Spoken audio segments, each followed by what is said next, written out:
Shaykh conduct enlightening gatherings and lectures both online and offsite, guiding seekers to the path of knowledge and purification.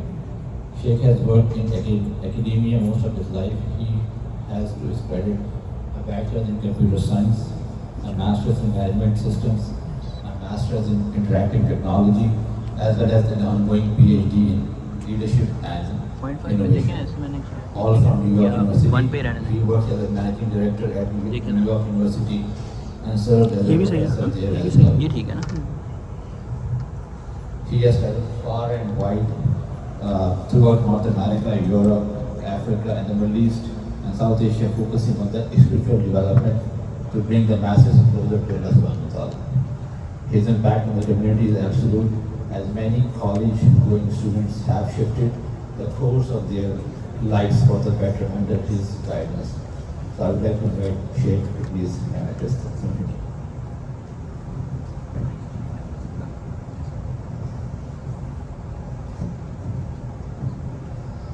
أعوذ بالله من الشيطان الرجيم.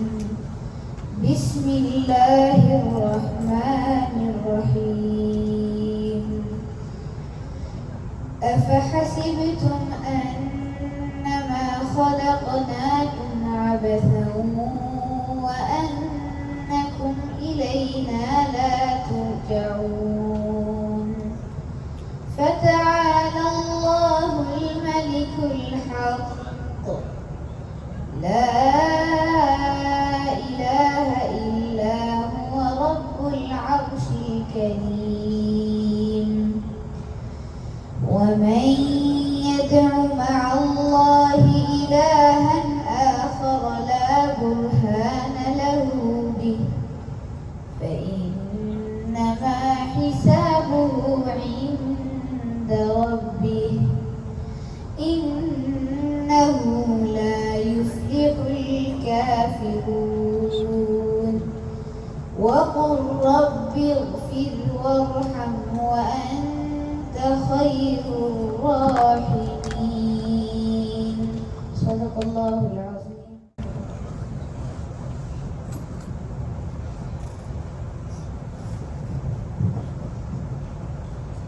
السلام عليكم ورحمة الله وبركاته.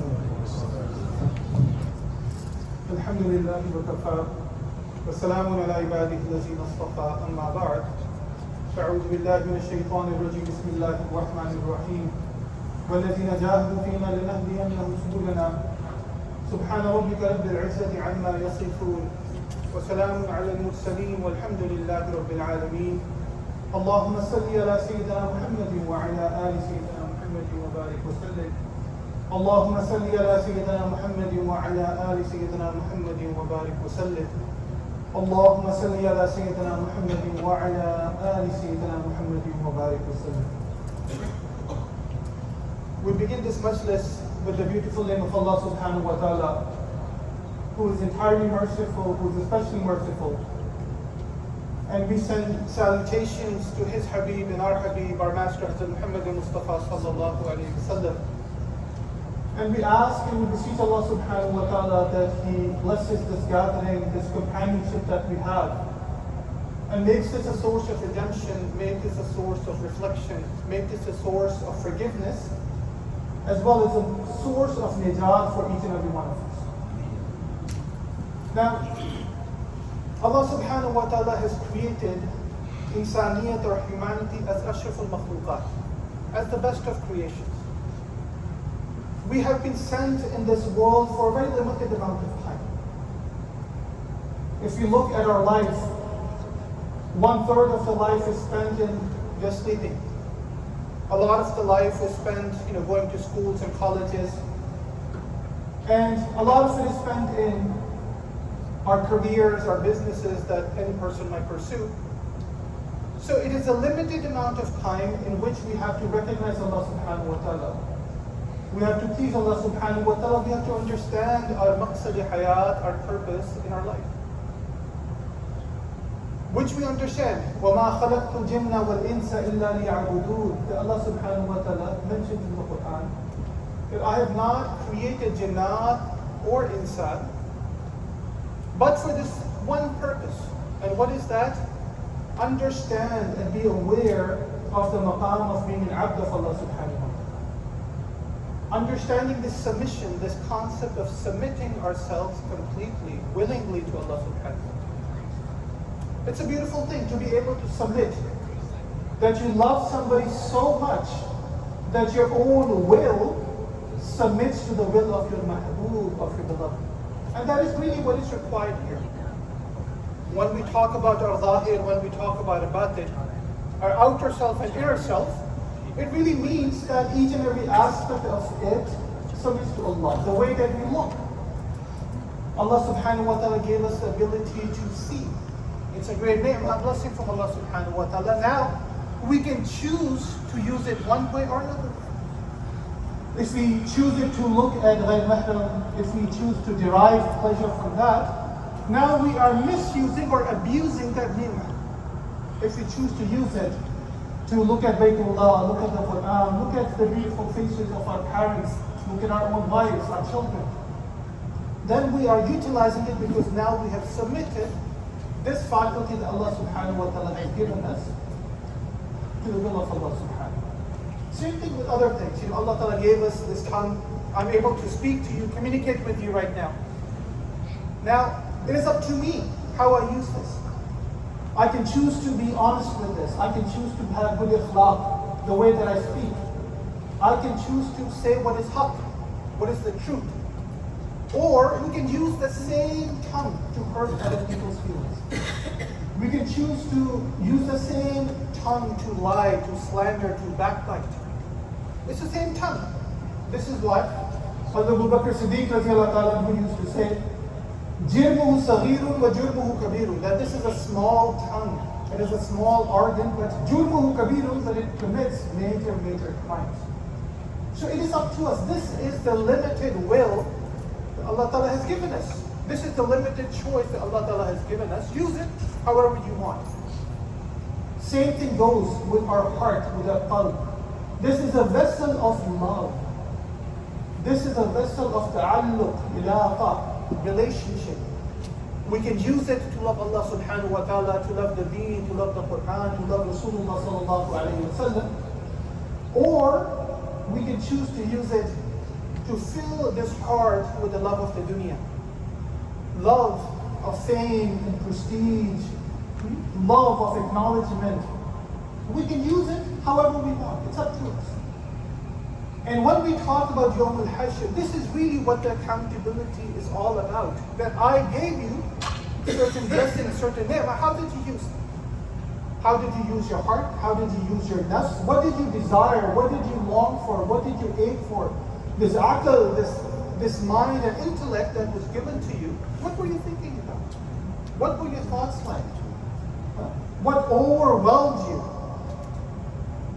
So Allah Ta'ala will ask us these questions and we better be prepared to answer them. This is the hisab, Yawm al-Hisab, accountability, reckoning. This is the reckoning that we talk about.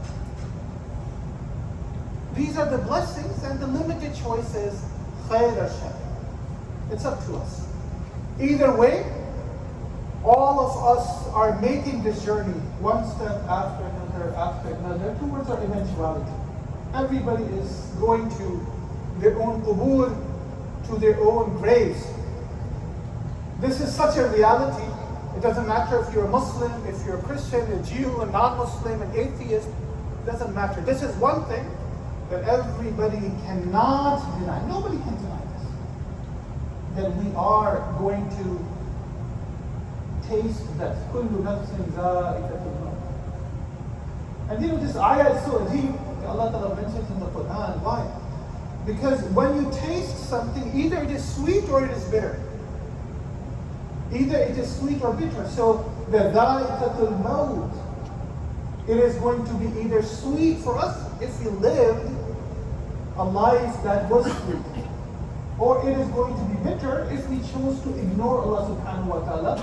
Rather than becoming Abdullah, we choose to become Abdul Nafs, Abdul Shaitan. Me, myself, and I. Only I matter, my desires, my whims matter. It is going to be bitter. I'm reminded of Imam Ghazali rahmatullah ta'ala alayhi, he mentions this parable, a beautiful way of explaining this. He said that one time, there was a person who was walking in the wilderness. And while he's walking, he heard a roar behind him, and he looked behind. And it was a ferocious lion. This lion wanted to come and eat that person. Now, imagine yourself, I want you to take this journey with me. Imagine yourself in this situation. You look behind you and there's a lion there. Can you imagine the fear that overwhelms you? So this person is experiencing that now. He looks around, couldn't find a tree, could climb, he starts to run, but obviously you cannot outrun a lion. And before the lion could catch him, he saw a well in the ground, kuwan. And so now he decides, you know what? I have to preserve. This is how aql works, self-preservation. I have to preserve myself. Let me just jump into the well. And he's about to jump in, when what does he see? He sees that there was a poisonous snake swimming in the water. Now the snake looks up and looks at its lunch. Person doesn't know what to do.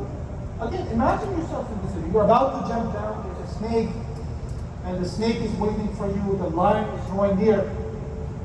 Doesn't know what to do, and then he looks around and he found that there were some grass, some weed that was growing on the wall of the well. So he said, you know what? Let me just hang on from it. Let me just wait it out. Hopefully the lion will give up. Hopefully the snake will go away, and then I'll be able to save myself. So he just hangs from the weed. He hangs from that grass.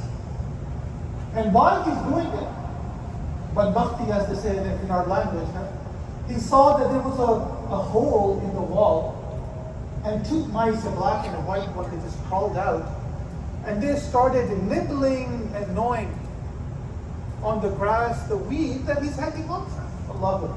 Now imagine, subhanAllah, the lion is looking down, the snake is looking up, you're hanging by a thread, and that thread is being cut, nibbled, gnawed by mice. Allah. He is worried sick. And while he is in that state, he felt something drop on his cheek and he checked. And he saw that there was a beehive that the bees had left, and it was full of honey. And this honey was dripping down. So what does he do? He chooses to ignore his predicament, and he closes his eyes and he opens up his mouth. And he starts to enjoy that drip after drip of honey that is coming down. What would you call such a person? What would you call such a person in that state? Imam Ghazali said that this is the human condition. That lion that is running is actually Malakul Maut. Running after each and every one of us. We don't know if he's waiting for that signal. He will come, take away our souls, not even give us a second. Please take some time for Tawbah. You had time before. You had all the time in your life that you were ghafil in, that you were heedless in. No time. When that time comes, not a single breath you can take. People who have buried their own loved ones, your own parents, you don't need any more ibrat than the fact that your own loved ones have passed away and you buried them. That is less than enough. And Imam Ghazali said that snake that was waiting in the water, that is the azab of qabr. You think there's no accountability? You think we can just live as we please? YOLO, you only live once? This hedonistic lifestyle, pleasure, enjoyment in everything that we want. That's all we seek today. I want pleasure in this, I want enjoyment in this. Especially in our youth, it's a deep. The ayah that our young Hafiz, he recited, أَفَحَسِبْتُمْ أَنَّمَا خَلَقْنَاكُمْ عَبَثًا. Do people really think that they have been created in vain without purpose? Without purpose? Harun al-Rashid, subhanAllah, in his time, he was a Khalif. In his time, there was a person of wisdom. He was called Bahlul Dana. Bahlul, it was named Bahlul Dana. because he was a wise person. Ahlullah. Some people are in a state of just majzub.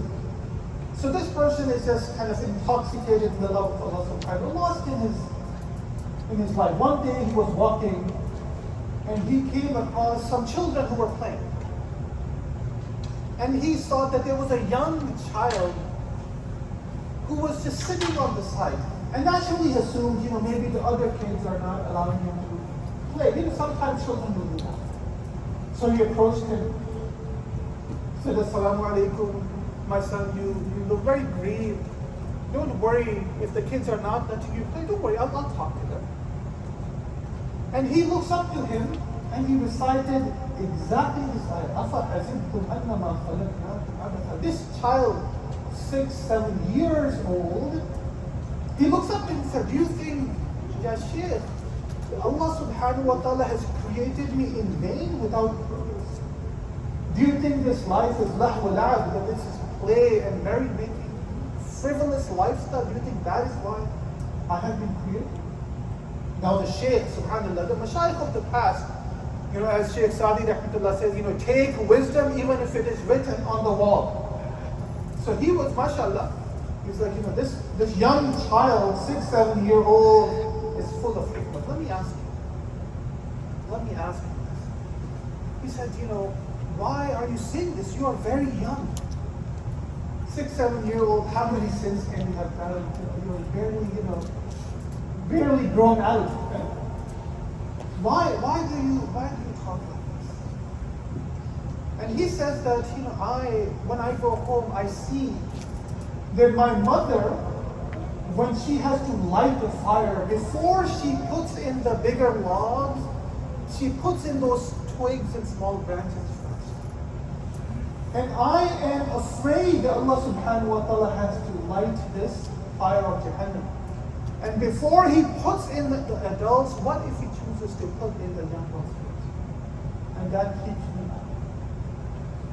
But no, Dana, he started crying. He said, Allah Kabira, that please give me some nasiha. Adeen and nasiha. Please give me some nasiha. This young child, can you please tell me how I should live my life? And he said, in a poetic verse in Arabic, the translation of it was that, I am a musafir, I am a traveler. Kun fi dunya ka'annaka gharib abis. I'm a traveler, but I do not have enough provision, so I'm afraid if I'll be able to go and meet my destination. Meaning, we all have to make this journey. And I don't know if I have enough to present in front of Allah subhanahu wa ta'ala, so I'm afraid what is going to happen. And when Bahlul Dana, he heard this, he fainted. That affected his heart such an extent, he just fainted. And when he got up, that young child, 6, 7 years old, that was how our children were like. Imagine what the Mashayikh were like that. And so Imam Ghazali said, for you, this snake is the azab of qabr. And that grass, the wheat that you are hanging on from, that is your life. That is your life. So weak, just waiting for a gust of wind, and that's it. It goes away. Everything else is an excuse. This person got a cancer, this person got COVID, this person got this. All excuses. It's just that's it. The time is come. So the TikTok. When a person is born, the TikTok starts. And that is what's ajib when people are actually celebrating birthdays. SubhanAllah, we are celebrating that another year of our life is gone. Another year of opportunity is gone. How do you even celebrate that? And then he says that those mice, the black and white, they are the days and nights of our life. Subah hoti hai, shaam hoti hai, zindagi bidi tamam. It's a deal. Most of us, we are immigrants. I'm an immigrant as well. We came and we're like, what? I'm going to just live here for 1 year, 2 years. I'm going back to Pakistan. How many years have passed? 20 years, 30 years. But that means you don't even realize, where has the time gone? Our own children who were babies just yesterday, now they're going to colleges, and before you know it, you will start your own families. Where are we? Where are we in our head? Sajib, we think the permanence is here. Yet we experience the change every single day ourselves. You know, somebody said to Malakul Maut, why don't you give us a sign before you come? Like, of course I give a sign. The fact that, once we sit down, we can't get up. The fact that our teeth are, breaking. The fact that our hair are turning white. That's it. What is it? This is a sign from Allah. Our time is coming. Now we can paint it. We can hide it. Of course we can hide it, but you cannot hide and run away from the reality. So our days and nights, tick-tock, that's it. And he says that honey that was dripping, that was what we call lazat dunya, the pleasures and enjoyments of life. And now the human condition is that we have closed our eyes, completely oblivious to what is happening, what is supposed to happen, and all of that, and we have closed our eyes and we're enjoying the lazat dunya one after another. That is what we do. This is the state that we are in. Now, I want to be very clear. There is no doubt that hubb al-dunya is a spiritual disease. We spoke about this yesterday in one of the masajid. The Nabi sallallahu alaihi wasallam spoke about this, and I'm sure your mashayikh here have spoken about this. Well, then I'll just mention it very briefly, especially how it concerns to the halat that are happening around the Muslim world. There's no, obviously, we are in a state of shock of what is happening to our brothers, our sisters, our mothers, and our daughters in Gaza. And so we turn to our sacred text. Why are we in this state? And Nabi sallallahu alaihi wasallam mentioned this in a Sahih hadith. He mentioned this, that the time will come when the nations of the world, they will invite each other like people invite each other on sufra. You first, brother, you first, brother, you first. You go ahead, you go ahead. When you have a sufra, that's the time. People sit down and so the nations of the world, they will invite each other. You go ahead. You do zulm over Muslims. You go ahead. It's not your turn. Now it's your turn. Now it's your turn. And when Ashab of Rasulullah, they heard, they still were in a state of shock. Allah. Not that they did not believe Nabi Sallallahu, but because they never experienced a state like this. Ya Rasulullah, will we be less in number? That the nations will treat us like this, and the ru'b of the mu'min, the awe of the mu'mineen will be taken away. No, that's not the case. You will be numerous in number. 2 billion Muslims. 2 billion Muslims today. Every 4th person in the world is a Muslim. But you will be like froth. You will be like foam. You'll be like trash and garbage. You know that floats on the sea? You'll be like that. That will be your hal. That will be your state. Have you seen that trash? It's useless. People ignore it. People despise it. It just flows with wherever the waves are going. That's the state of it. And the Sahaba Rasulullah asked him, Ya Rasulullah, why will this happen to us? And Nabi says sometimes because people will suffer from this state of wahd. Like linguistically, wahd means a state of weakness.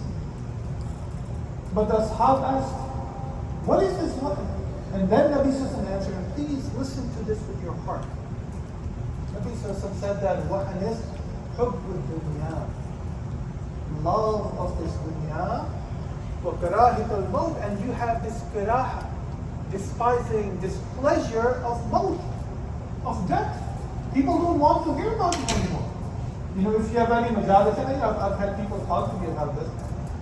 So, Shaykh, why are you talking about such depressing topics? Why are we talking about such depressing topics? Why can't we have something more joyful to talk about? How can this be depressing? Something that is going to happen to all of us that we have to prepare for. How, please tell me, is that depressing? The Hubbu Dunya, one aspect of things. Karahatul Maut is the second aspect. Nabi Sallallahu mentions that is the state that we are stuck in. Now, it does not mean that we do not use and utilize the dunya as a tool of getting close to Allah subhanahu wa ta'ala. People misunderstand this. They have this false dichotomy that people are talking, oh, it's deen or dunya. There's nothing like that. That's a false dichotomy. We live in the dunya. We have to live in the dunya. And how we live in the dunya is called deen. So it's apples and oranges. There's no deen and dunya. There is dunya, and how we live in the dunya is called deen. And sometimes we forget that. We go into this state of, ghafla. Ghafla means heedlessness. Like your wife tells you, go get some milk and eggs, and mashallah, you're going, and there's some cricket match going, and you're listening to it, and then you're like, please forgive me, I forgot. This is forgetfulness, heedlessness, that you're just not aware, distracted. You're not aware of your surroundings, of the reality. That is what we're talking about. So the deen never tells us that. The deen doesn't tell us that you don't, you don't have halal rizq. Of course we have to. As a matter of fact, I was in Kansas City maybe a couple of weeks ago, and I was talking to a radiologist. He was a director of radiology in the VA system, and he was a professor. And we were discussing this that Muslims need to be in positions of influence. We really need to be in positions of influence, because if we're not, then we lose our right to complain. And then we are looking at others to come to our rescue. When we relegate those things. Of course there was a Makki period, but there was also the Madani period of Rasulullah sallallahu alaihi wasallam. So we must recognize that we have to train our own children to be leaders, but not leaders without values. What we exercise is moral leadership, based and anchored and grounded in our own tradition. Do you understand the difference? One is leading and just going with whatever everybody's talking about, whatever the politics is of the day, whatever contemporary people are talking about. We are principled ummah of principles. And so our leadership, the way that we train our children to be confident Muslims, to be able to speak up, to not be afraid, this jubn, not be afraid, not be cowards. This cowardice that we're experiencing as an ummah, this paralysis that we're experiencing. Look at the hal. Look at the hal that we see a tragedy unfolding in front of our eyes. Forget action. We are afraid to even speak. We are afraid to even speak. Why is that? Why? We're afraid that little bubble that we have created will be taken away from us. Our dunya that we work so hard for, our comfort and our luxury is going to be taken away. That is what it is. Everybody has created these bubbles. As long as that bubble is not burst, that's it, we don't care. We don't care. We have lost ummah-centric life. Nabi Sallallahu Alaihi Wasallam tells us that this ummah is like a single body. We're like a single body. You see, we are a composition of different organs. My eyes can see, but they cannot hear. My ears can hear, they cannot smell. Right? They're all different, but they are working together in unison, in harmony. Why? Because there's a ruh that Allah subhanahu wa ta'ala puts in that body. Now everything is working together, so much so that let's say you're walking and you trip and you hurt yourself. Now it's not just your foot that feels the hurt, it's your whole body. You're using your hand, right? You're trying to find out what's happening. Your eyes react to tears coming out. Your tongue reacts, you start to sigh and moan, and everything about you, everything reacts. But what happens when the ruh is taken out? We call such a person a mayyat, a dead body. Now you have a dead body. You can take a knife, you can cut off a limb. Does the body react? You can cut off anything, the body's not going to react. And we understand why it doesn't react, because the ruh has been taken out. It is dead. It is dead. And that is the state that the ummah is in right now. We have become dead. We have become dead, and we do not react to what is happening. Palestine, Syria, Sudan, Yemen. I mean, any and every country and nation state in the world right now. Can you identify in a single place where Muslims are not facing oppression and tyranny? Sadiq. But then again, because we're so dead inside, and the cause of that is the same. As long as I'm okay, that's all that matters. There are some. There's a certain initiative in Turkey, Ummatics. There's a white paper on that, and I would encourage you to kind of read that as well. It is to change our mindset to be from self-centered to ummah-centric. And it takes a paradigm because, we have been trained. We have been trained to just worry about yourself, get your degree, get your career ladder, just focus on your immediate family, not even your extended family. Focus on your immediate family, just your children, and that's it. And we're happy. And so this talks about how we can shift our own thinking into ummatics, into ummah-centric, akhirat-centric energy. Because we have the aql, it's just we are not using it in the proper way. There's a ulama writes that this aql that we have, you understand aql? Aql is the intellect and mind. The aql that we're using is what is known as aql ma'ash. Ma'ash means economics. Ma'isha, economics. So aql ma'ash is we are business smart people.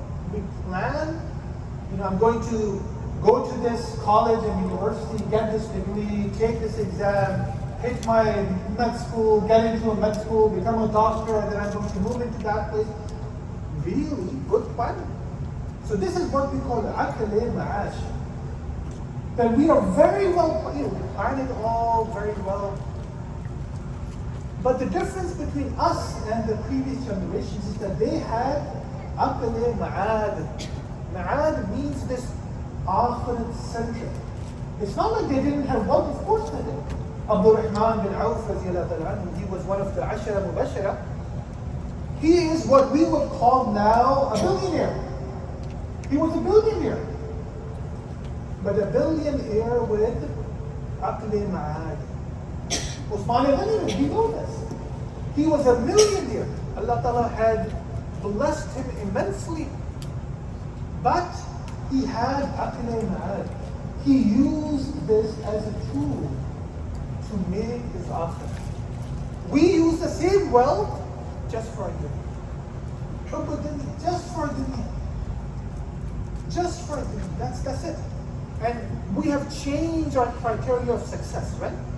Before it was ikhlaq, it was how close a person is to Allah subhanahu wa ta'ala, how much ilm, how much taqwa. It was all of that.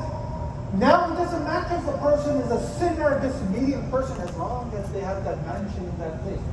What is the Sugarland? I don't know if Sugarland is a good place, or as long as they have a mansion in whatever is good in Houston, that's a success.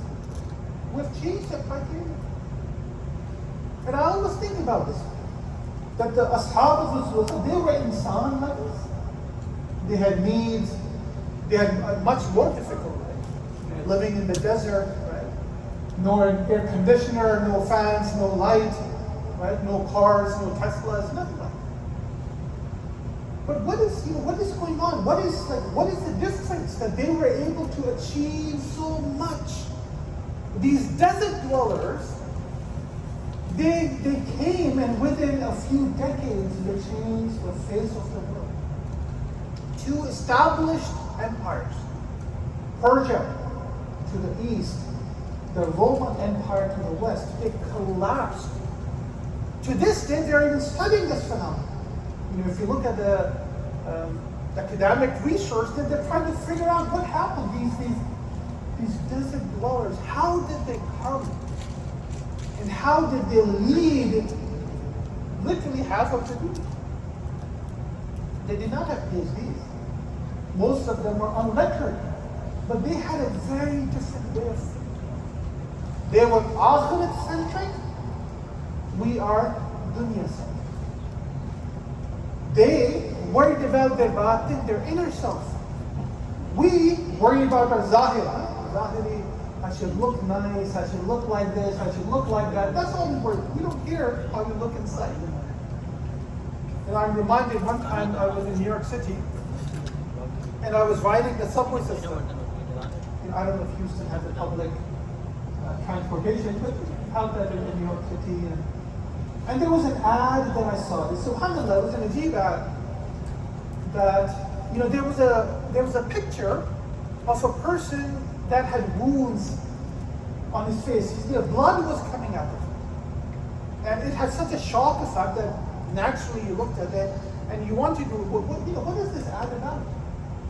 And so I went and I looked at it and I saw it said that it was Hepatitis Awareness Week or month. And it said, imagine if this is what your face looked like, because this is what your liver looks like if you have hepatitis. What they were saying is that whatever your liver is experiencing, if it were to manifest itself in your physical form, you will do something about it. Just because you can't see it doesn't mean you don't have to take care of it. SubhanAllah, such ma'rifah, because that's exactly right.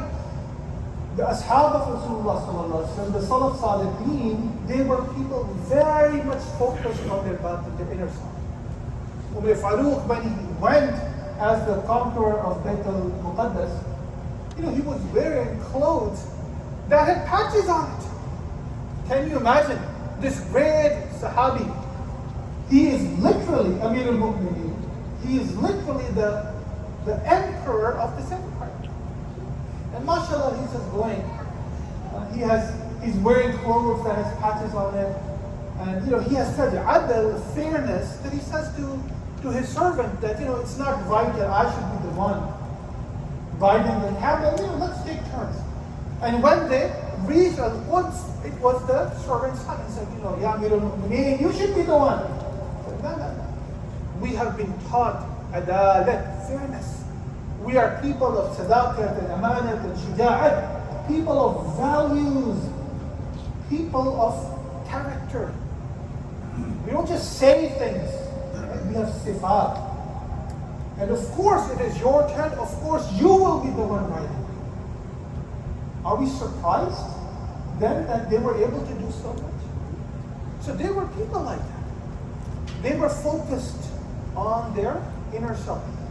Now we are focused, a lot of us focus on intellectual, academic understanding of the deen, and mashallah, I listen to this shaykh, there is no ruhaniyah. Whatever happened to our connection to Allah subhanahu wa ta'ala? Honestly, have you ever wept? Ya Allah Kareem, I desire you, I want you, I thirst for you, I ache for you. When was the last time? We all make dua. Allah, give me a beautiful wife, give me a big house, give me a good career, give me this, that, and the other. When was the last time you said, Ya Allah, I need you from you. I need you in my life. My life is empty. There's a void, there's an emptiness there. This is a dua that Nabi Sallallahu taught us. Allahumma inna nasaluka hubbak wa hubba man yuhibbuk. Allah, I seek your love, your connection. My heart should be filled with it. Honestly, when was the last time you asked this? Have we asked Allah Ta'ala for His muhabbat, for His connection? When was the last time that we were present in our, when we were sadiq, when we were truthful in that connection? This to us was a forced marriage. Forced marriage. Salah is a burden, coming to the masjid is a burden, Zikr is a burden, reading the Quran is the burden, fasting is a burden, zakat is surely a big burden. We're always looking for excuses. Oh shit, just tell me bare minimum. I don't want to A plus do, I just want to be D minus. You know, when I teach at university, I come across students like that. You can tell the first day, there are students who want to excel. You can tell them by their show, the though. And then there are students usually on their smartphones and laptops. And mashallah, they're just busy, and they're not paying attention. And they'll come to you like, Professor, what do I need to do to just pass? And that is the sort of Muslims we have become. What's the bare minimum? There is no passion, there's no drive. खुदा तुझे किसी तूफान से आशना कर दे कि तेरे बहर की मौजों में इस्तराब. There is no istarab. You know istarab? Your heart is shaking, mustarib. It has no qarar. It cannot find solace in anything but Allah subhanahu wa ta'ala. It is Allah focused, Allah centric existence. Everything revolves around Him. Isn't that what Layla Majnun was all about? Layla and Majnun, the famous story. What was going on in Majnun's mind? This person who was madly in love with this simpleton. She was a simple person, simple character, Layla. But for some reason, he was madly in love with her. Now everything about him changed. Our Mashaykh say, Ishq or mushq छिपा नहीं रह सकता. That love and mushq, meaning must, they cannot remain hidden. If I'm wearing a perfume, if I enter a place, people will be able to tell that I'm wearing a perfume, fragrance. A person who loves Allah subhanahu wa ta'ala, it shows in their mannerism, in what they talk about, in what they think. It reflects in their words and they are overwhelmed by it, just like Majnun was overwhelmed by Layla. Now Majnun, you all know the story. Majnun, his actual name is Shaykh. Shaykh means an intelligent person. He was a very intelligent person, but his heart attached to wherever the heart attaches. This is what heart does. So he became so infatuated that he was just out of his wits. He would go and just circle around the house of Layla that Mahbub lives in. And he was so out of it that during hot summer days in Arabia, he would go outside in the desert, sitting there in hot summer days, and he would be just writing Layla, Layla, Layla, Layla, Layla, just on the sand. No care about eating, no care about drinking, no care about his own hal, what he's going on. Just in different states. This is what hal is. And his own father became so angry. He said, Allah Badnaam kar diya. What have you done? So he took his hand to Ka'batullah. He says, you have to do tawbah. You have made us infamous. Badnaam jo honge to kya naam na hoga. You have made us infamous. And said, do tawbah. And he raises his hands and said, Ya Allah Kareem, I made tawbah of all my sins, but my love for you. But my love for you. And now the father is even more angry. Khabis, what happened to you? Tawbah karo, do tawbah. And he raises his hand even more. He said, Ya Allah Kareem, increase me in my love for Layla, and whoever says Ameen to it, oh Allah, forgive his sins. It's a state, it's a hal. It's a hal. And Allah Ta'ala mentions this hal in the Quran. وَالَّذِينَ آمَنُوا أَشَدُّ حُبًّا لِلَّهِ. People of Iman, they are deep, intense, extreme in their love for Allah subhanahu wa ta'ala. Extreme. It's a hal. And so Majnun was traveling and he came across Imam Hassan radiallahu ta'ala, and he had just relegated his khilafah in favor of Amir Muawiyah radiallahu ta'ala. And so Hazrat Hassan radiallahu ta'ala, he asked him, Ya Qais, I have given up my khilafah in favor of Amir Muawiyah. What do you think about this? And he says, Ya Hassan, In my opinion, Khilafah is deserved only by Layla. You should make her the Khalifa. And so what did Imam Hassan do? He said, Anta Majnun. You are crazy. So after that he was called Majnun. Crazy. I think we should be crazy, madly in love with Allah subhanahu wa ta'ala. But you cannot have that love as long as the filth, the wretchedness of the dunya is there. Okay? And just to be clear, what we are talking about is the love and attachment. It's not the actual dunya itself. Because Mashaykh have written, the dunya is anything that distracts you from Allah Ta'ala. Okay? Meaning we can be sitting in the masjid, we can still be in dunya. If we're just thinking about, has my wife made biryani? What am I going to be doing after this? What TV I have to watch? What games I have to play? There's a movie going on, there's a match going on. We're sitting in the house of Allah, still in dunya. So our masjid becomes our dunya. And the Quran tells us, رِجَالٌ لَا تُلْهِيهِمْ تِجَارَةٌ وَلَا بَيْعٌ عَنْ ذِكْرِ اللَّهِ. That there are people who are doing trade and commerce, real men. Rijal actually is real men. But it's not men, it's like real mu'mineen. Men and women are those who are not distracted.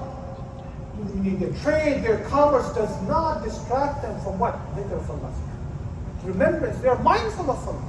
Meaning the Quran is telling us, go do trade, go do commerce, succeed in this dunya. But do not let this deviate you, distract you, put you in a state of ghafla. وَلَا تَكُمْ مِنَ الْغَافِلِينَ. Do not go into the state of being unaware of Allah.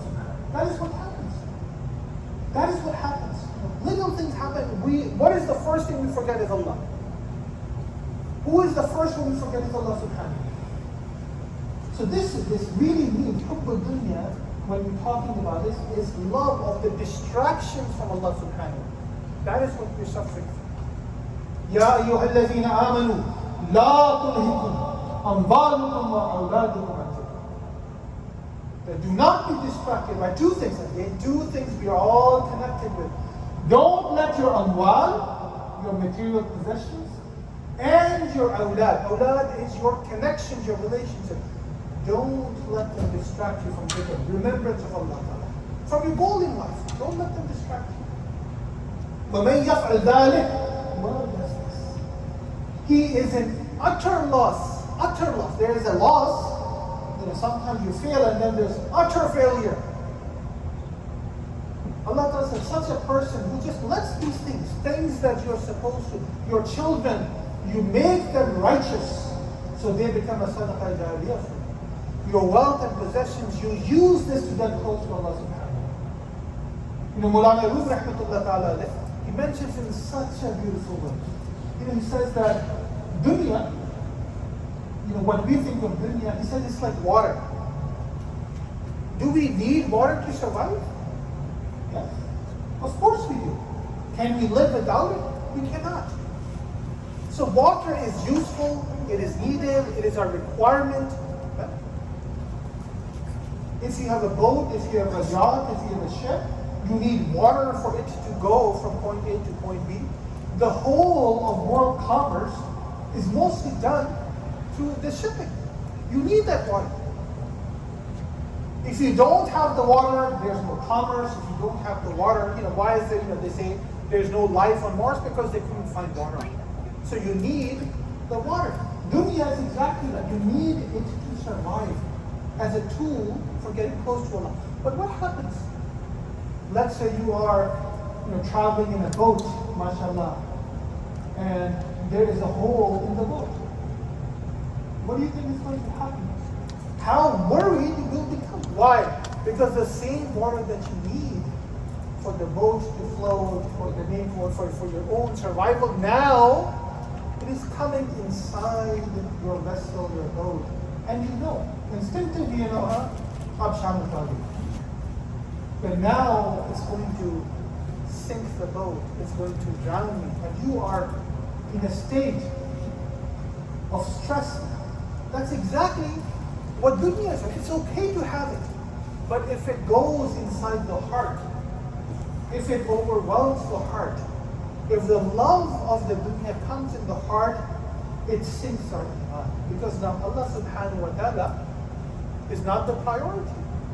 One of my own teachers, he said, whatever the nafs is attached to, whatever is matloob and marghoob, whatever you want and whatever you're attracted to, as far as your nafs is attracted to, you want dawam in it. You want it to persist and be permanent. And things you really don't care about, you don't want that kind of permanency. When I heard this and when I read this, I said, Allah Akbar. Because our heart is so entrenched in the dunya, look at how we think, oh, I need a long life. I'm going to turn 67. I'm going to retire in Florida. Social Security, 401k. I'm going to do this, and the world travel is going to follow. And why? Because the nafs has what? Dunya as matloob, dunya as marghoob. So it wants dawam in it. It wants permanence in it. We have the second, the karahat al-maut. We don't want to think about it. And imagine if a person has akhirat as matloob and marghoob. This happened to one of the Sahabi. He came to Rasulullah sallallahu alaihi wasallam and he said, Ya Rasulullah, I'm afraid of that. And Nabi sallallahu alaihi wasallam asked him, do you have any wealth? He said, yes. He said, go give sadaqah. Go give it in the path of Allah subhanahu wa ta'ala. Some time passed and he met Rasulullah sallallahu alaihi wasallam again. It's like, what is your hal now? As Ya Rasulullah sallallahu alaihi wasallam, I cannot wait to meet my Rabb. I have mushtaq, istiyaq. There's a hadith of Qudsi that my servant yearns to meet me and I yearn to meet my servant as well. A person is mushtaq, has istiyaq to meet Allah, and Allah has istiyaq to meet his servant. So he said, Ya Rasulullah, now I cannot wait to meet Allah. And Ya Rasulullah, what happened? He said that wherever your investment is, that's where your heart is. That's where your heart is. And your investment was in the dunya, and so your heart was stuck there. And now that you gave sadaqah, now your investment was in akhirah. And now so you could not wait to meet your Rabb and experience. So exactly the same thing. Same principle. Matloob and marghoob is here, we want dawam here. And we don't think about it. When we talk about Jannah, Jahannam, they don't have the same kind of impact for us. But if we find out something happens to our job, Allah Akbar. We know it's coming. Do we not know it's coming?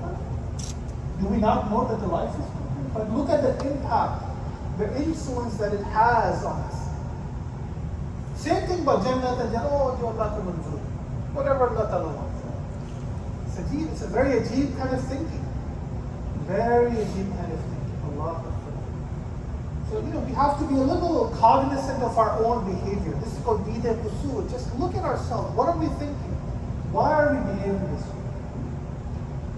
Allah. So, Allah has to become our matloob. Allah has to become our marghoob. Allah has to become our mahboob. Then, inshallah ta'ala, we'll not worry about this. And then, we'll be able to make sacrifices for Allah. Ibrahim alayhi salam said, Inna salati wa nusuki wa mahyaya wa mamati lillahi. Oh Allah, all of my prayers, all of my worship, all of my sacrifices, Allah, my life and my death, all of that is for you, lillahi rabbil alamin. And that's why he was able to make so many sacrifices, leaving his children, his family in Makkah Mukarramah, offering his own son Ismail alayhi salam, right, as a sacrifice. Right? He is, he's challenging the world around him. And the Namrud, like Nimrod, like the king of the time, he challenges him. He's willing to jump in the fire. He sees the fire. And this, you get that audacity, you get that courage, when your heart has that kind of mahabba, is attached to Allah subhanahu wa ta'ala. That's the difference. That is the difference. So, water is necessary. Yes, it's necessary for us as well. But too much of it can be dangerous. I remember several, maybe like 10 years back, you know how you have radio stations, and on one of the radio stations, they had a challenge of sorts. That whoever drinks the most amount of water in one sitting, they will win a car, etc., etc. And people, they tried to drink it. Now, one person actually died from it. They drank so much water that the balance of salts, the electrolytes within it, they lost the balance. And we need the salt balance within within our body. And this person, because they drank so much of the water, this person.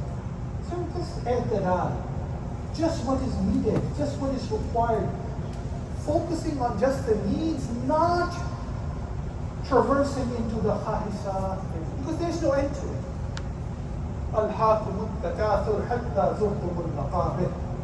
This competition, competitiveness, I need more than him, he should have more than him, and every person is stuck in this. Till they reach the own qabr. Nabi Sallallahu said that only the matti, the soil of the qabr, will fill the desires that a person has. Nothing else. There's no end to it. There's no end to it. What happened to Qarun? What happened to Pharaoh? So how do we live?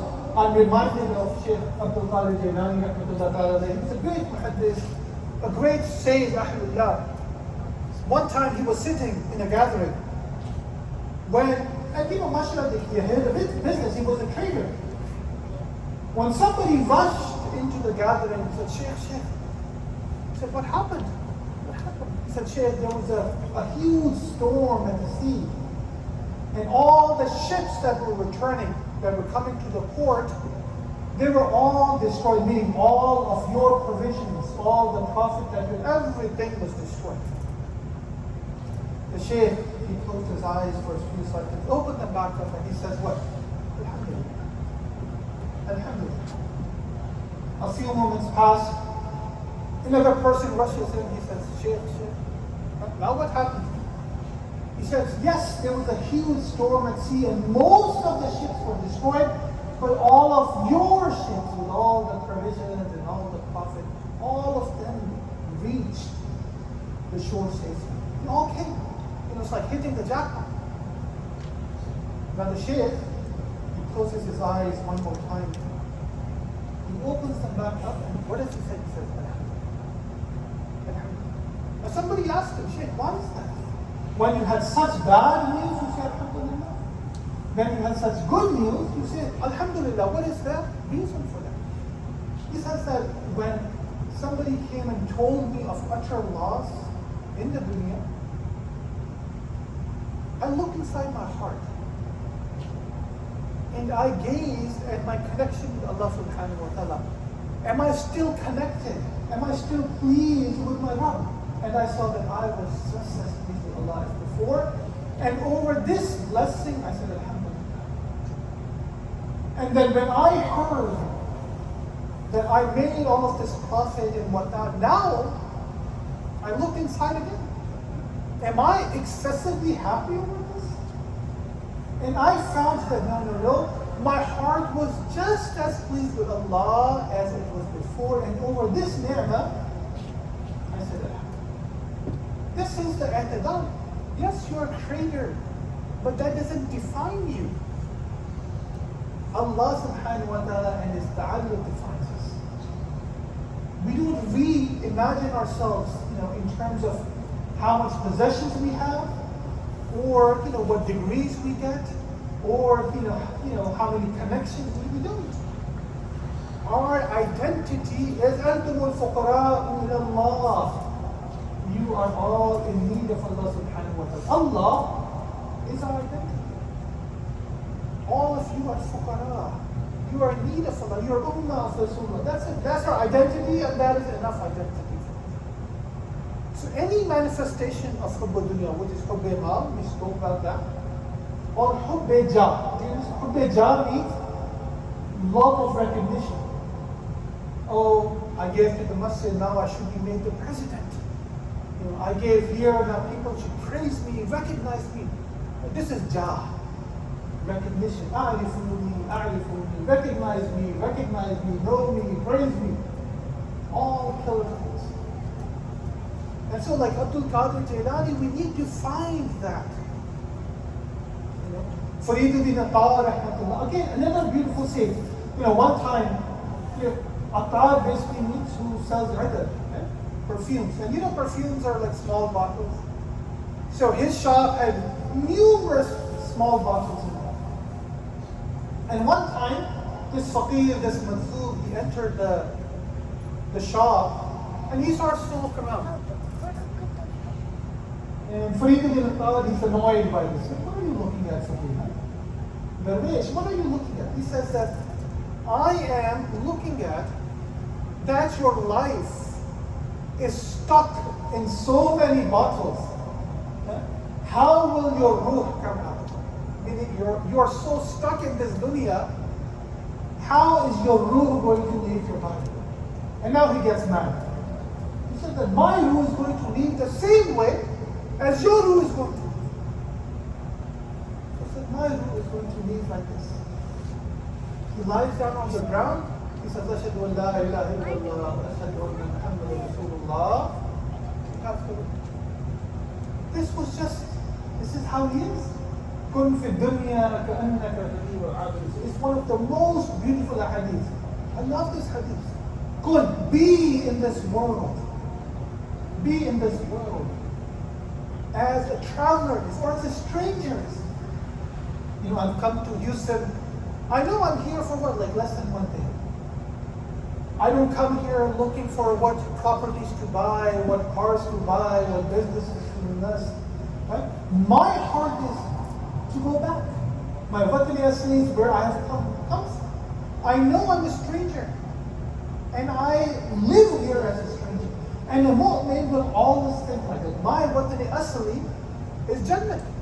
And I'm only here in this dunya as a traveler. I'm just traversing through this.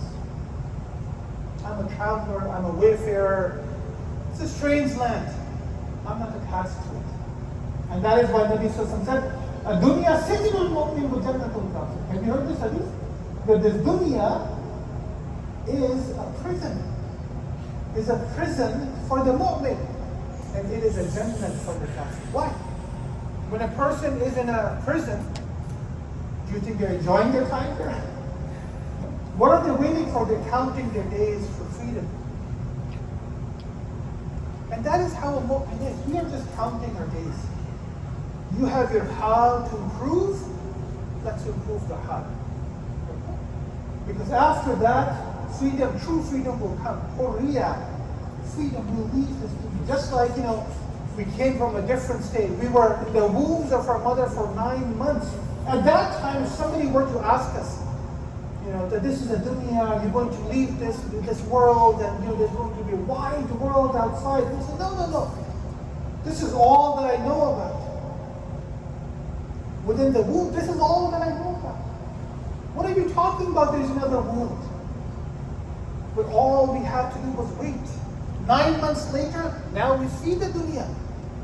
Now whatever we had as khorak and ghaza, as food, within the bodies, you know, what was our khorak? What did we eat? We consumed the blood of our own mother. Now we think about it, it's like Allah. We have karahat worth. Same thing. Anbiya came to tell us, well, you're only here for 50, 60 years. Be as a traveler. You're going, there's another world waiting. And now we can say, oh, no. You know, I haven't seen it. Just like we haven't seen the outside world of the wombs. We can say that. But all we have to do is wait for the last breath, and that's it. Everything will open up for us. Murgi ka andar, have you seen an egg? The chicken side, as long as it's being incubated, that's the whole world it knows. All it has to do is wait for the shell to break. That's it. It will see. And that is what we're waiting for. So, كن في الدنيا كأنك غريب عابر. Live in this. I'm coming to, and the longer the distance, the less you take with you. So if you're moving from Sugarland to like Richard, I guess whatever the other town is, maybe you'll take a lot of luggage. If you're going to a different city, a little less luggage. A different state, even less luggage. Different country, less luggage. And if you decide to travel on SpaceX and if you're going to the space, no luggage. So the farther the distance, the less the luggage. Same thing with us. We have to make this long journey. On Akhirah, we should very light travel. Umar Farooq, when he was Amir al-Mu'mineen, one of the people from the Roman Empire, he wanted to see, like, what kind of life does he have, this king? And he came, he's like, where's your king? He said, Masjid Nabi Sallallahu Alaihi Wasallam is being, they are doing murammad and they are renovating it and they're building it, and he's doing khidmah. We saw him carry bricks, the king of the time. And so this person goes and looks and says, look, where is the king? Where is he? Like, oh, there he is. And Amir al-Mu'mineen is lying on the ground with a brick under his head, sleeping under the shade of the airport. The king of the time. He is doing khidmat of the masjid. And when the time comes, this is true freedom from dunya. West teaches us freedom is freedom to buy. Amazon. True hurriya is freedom from dunya. Not by dunya, from dunya. And they were in that state. Allah. And so, we should also make dua. Why don't we become like Ibrahim bin Adham? You know the story? SubhanAllah. Ibrahim bin Adham, he was king of the place in Afghanistan called Balad. He was a king, very powerful king. And certain things happened to him. He was focused on Allah Ta'ala. He wanted to change. But, it's taking that step. Sometimes taking that step is a little different. So he could not take the last leap, the leap of faith. So one night, he's sleeping. And all of a sudden, he hears footsteps on the roof. And he wakes up. Who is there? And he hears a voice that I am a traveler and I'm a stranger. And I've lost my camel, so I'm looking for my camel on the roof. And he said, are you crazy? How do you expect to find a lost camel on the roof of the castle of the king? This person, he heard the voice, he said, the more strange thing is that you expect to find Allah subhanahu wa ta'ala while you're sleeping on a soft and warm bed. That is even more strange. You want Allah and you still want to be a king like this?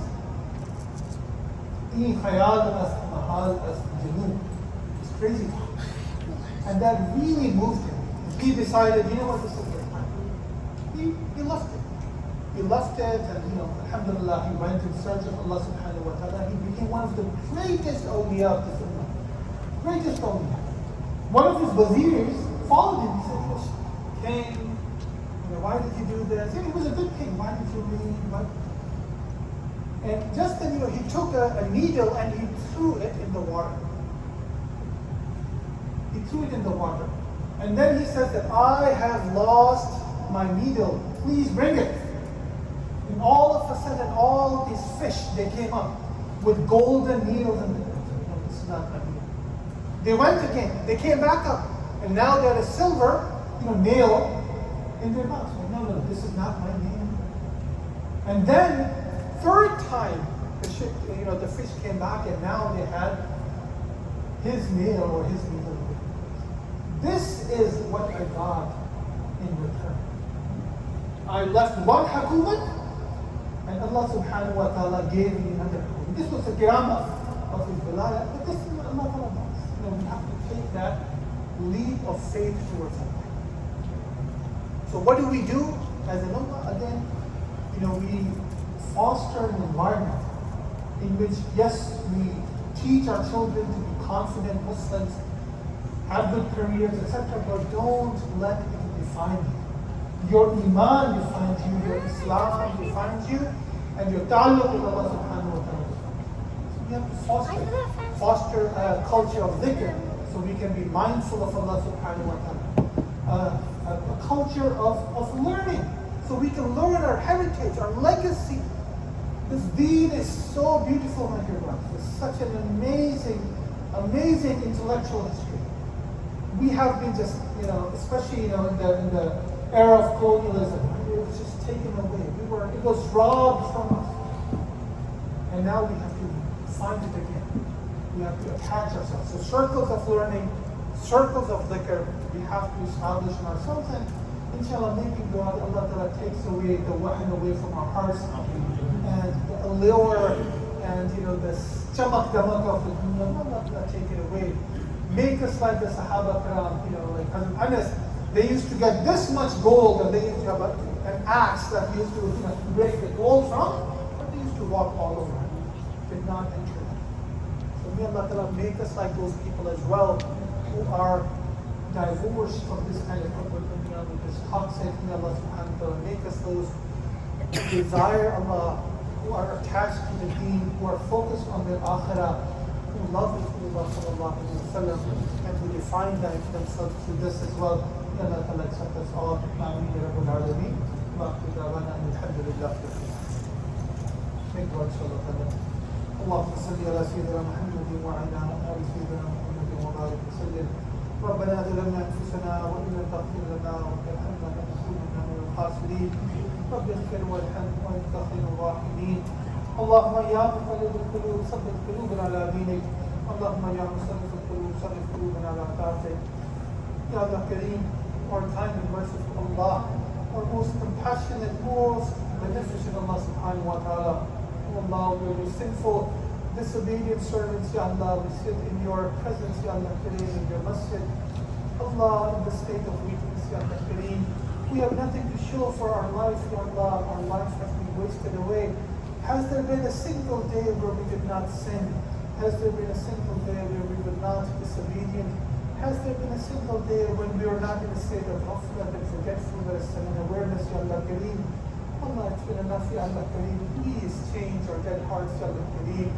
Make us alive again, Ya Allah Kareem. Make us alive, Ya Allah Kareem. Oh Allah, make our hearts pump and beat with your muhabbat, Ya Allah Kareem. Fill our hearts with your love, your ishq, Ya Allah. Lighten this fire within us, Ya Allah Kareem. Oh Allah, allow us to do your dhikr again. Allow us to be attached to your deen again. Allow us to be attached to the Quran. Allow us to be attracted to the way of Rasul sallallahu alayhi wa sallam. Allah, how long will we live a life like this, Ya Allah? Ye zindagi nahi sharmindagi hai. Oh Allah, protect us from this, Ya Allah Kareem. Make us your true abd, Ya Allah, your true slaves and servants, Ya Allah Kareem. Oh Allah, take away the love of this wretched dunya away from us, Ya Allah Kareem. Allah, give us a true identity of our deen, Ya Allah Kareem. Oh Allah, make our life count, Ya Allah. Allah, we don't want to be amongst those millions and billions who just came, ate, slept, lived, and died, Ya Allah Kareem. Oh Allah, make our life count, Ya Allah Kareem. Use us for the khidmat of deen. Use us for the khidmat and serving others, Ya Allah Kareem. Help us serve the ummah, Ya Allah Kareem. Oh Allah, help us work towards our akhirah, Ya Allah Kareem. Oh Allah, we ask that you put barakah in this community, put barakah in their lives, put barakah in their rizq. Allah, put barakah in their time, in their energy. Allah, give them knowledge that benefits them. Allah, allow them amal, Ya Allah Kareem, that drives them to passion, Allah. Give them ikhlas. Everything we do is for your sake and your sake only, Ya Allah Kareem. And Allah, give us ihsan, that we're conscious of you, we're vigilant of you at all times. Give us taqwa, Ya Allah, that changes our bad behavior. Give us haya. Give us modesty, Ya Allah Kareem. The haya in our eyes, in our thoughts, Ya Allah Kareem. And make us loyal people, Ya Allah. Give us wafa, Ya Allah Kareem. Ya Allah, what tragedy that we have become namak haram of our own beloved sallallahu alayhi wa sallam. Make us loyal to Rasulullah sallallahu alayhi wa sallam. To Allah, make the sunnah the way of our life, Ya Allah. Take away the love of this wretched dunya away from us. Take away the desires and whims of our nafs away from us. Take away the trickeries, Ya Allah Kareem, the wasawis, the doubts of shaitan away from us, Ya Allah Kareem. Oh Allah, help us live goal-oriented, mission-oriented lives, Ya Allah Kareem. Allah, you become our mahboob. You become our masjood. You become our matloob. You become our marhoob. Allah, for surely you are al-ma'bud, Ya Allah Kareem. Give us the haqiqah of La ilaha illallah, Muhammad Rasulullah. Oh Allah, we ask, Ya Allah, that you bless this ummah. Allow us to become one again, Ya Allah, under the umbrella of Quran and Sunnah. Despite our differences, doesn't matter what background we're from, we are the ummah of Rasulullah sallallahu alaihi wasallam. Help us become one. Help us love each other. Help us care for each other, Ya Allah Kareem. Oh Allah, we ask you that you show us this ummah in strength, Ya Allah. For surely all of our life we have seen it in weakness, Ya Allah. Show us it in honor and izzah, and Ya Allah, in a state of strength, Ya Allah Kareem. Oh Allah, we ask that you make our children the coolest of our eyes, Ya Allah. Make them like mountains of Iman. Give them courage, Ya Allah. Make them confident Muslims, Ya Allah Kareem. Oh Allah, help them face all dunya, Ya Allah, with vigor, Ya Allah Kareem. Oh Allah, we ask you, Ya Allah Kareem, Ya Allah, that you protect our brothers and sisters in Gaza, protect their lives, protect their honors, protect their wealth, protect the children, Ya Allah Kareem. Oh Allah, protect our brothers and sisters in Sudan, in Yemen, in Syria, in Kashmir, in China, and all these other places, Ya Allah Kareem. Ya Allah, every place the Muslims are being transgressed against, where there's oppression. Allah, help us establish justice, Ya Allah, truth, Ya Allah Kareem. Make us people of amanat, make us people of sadaqat, make us people of adalat, make us people of shuja'at, Ya Allah Kareem. Make us strong people, Ya Allah Kareem. Oh Allah, make us truthful people, Ya Allah. Make us fair people, Allah. Make us trustworthy, Ya Allah Kareem. Oh Allah, accept all of our du'as with your rahmat, fazl and karam. Allah, those of our loved ones, Ya Allah, who have passed away, Allah, we ask that you forgive them, and those you have forgiven, Allah, accept them into Jannah, for those in the feet of the Anbiya. Allah, those who are alive, Allah, those who are suffering from any disease and ailments, Allah, we ask that you give them shifa kamila, ajila, mustamila, Ya Kareem. Oh Allah, when the time of our death comes, Allah, make that the most beautiful time of our lives. Give us a death of Iman, give us a death of Your Rida, give us a death of Shahada, Ya Allah Kareem. Oh Allah, when we meet you, we are in a state that we are pleased with you, Allah Kareem. And Allah, you are pleased with us, Ya Allah. Accept our du'as with your rahmat, fazl and karam alone. Khudawanda maqsood man tu'i wa razaitu. Mera muhabbat wa ma'arifat zawq shahud bil day. Sallallahu ta'ala ala khayri khalqihi. محمد وعلى آله وأصحابه أجمعين برحمتك يا أرحم الراحمين. جزاكم الله خير، أحسنتم الله.